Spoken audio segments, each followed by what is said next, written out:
સીએનસીડીના હેડ નરેશ રાજપૂતે ખુલાસો કર્યો। વાયરલ વિડીયોને લઈને તેમણે નિવેદન આપ્યું કે ગાયો પકડવા ગયા હતા ત્યારે 2 ટ્રેલર હતા। બીજા ટ્રેલરને જોઈન્ટ કરીને વધારાના પશુ ખસેડવામાં આવ્યા હતા। જે વિડીયો વાયરલ થયો તે અડધો છે, અપૂરતો છે। ઢોર પકડવાની કામગીરી યથાવત રહેશે। તો શહેરમાં ચિલોડા નજીક અમાનવીય રીતે સીએનસીડી દ્વારા ઢોર પકડવાનો મુદ્દો એ વિડીયો સામે આવ્યો હતો। અનેક સવાલો ઉઠ્યા હતા અને આ સમગ્ર મામલે હકીકત અલગ હોવાનું સામે આવ્યું। સ્પષ્ટતા કરવામાં આવી કે ગાય પકડવા ગયા ત્યારે 2 ટ્રેલર હતા। પશુની માનસિકતા હોય છે કે એક જ્યાં ચડે ત્યાં અન્ય પશુ જતા હોય છે।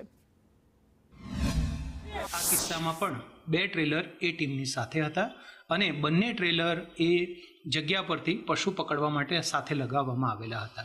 પરંતુ પશુઓની એક માનસિકતા સ્થિતિ એવી રહેતી હોય છે કે જે એક પશુ ચડે એની પાછળ જ બીજા બધા પશુઓ ચડી જતા હોય છે। તો આમાં પણ બીજા ટ્રેલર બાજુમાં નહીં ચડી અને પશુ એક જ ટ્રેલરમાં ચડી ગયા। આ કામમાં લાઇવસ્ટોક ઇન્સ્પેક્ટર પણ એની સાથે છે જે પશુ સંલગ્ન કામગીરીના નિષ્ણાંત હોય છે।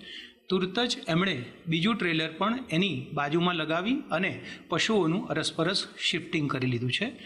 આ જ પશુ પકડાઈ અને તમામ આપણા કરુણા મંદિરમાં લાવવામાં આવ્યા અને કરુણા મંદિર ખાતે જે પશુઓ રાખવા માટેની અથવા ગૌવંશની સેવા ચાકરી માટેની સુવિધા આપ સૌ જાણો છો એ પ્રમાણે એક ઉત્તમ કક્ષાની એ લોકોની સુવિધા પણ કોર્પોરેશને ઊભી કરેલી છે।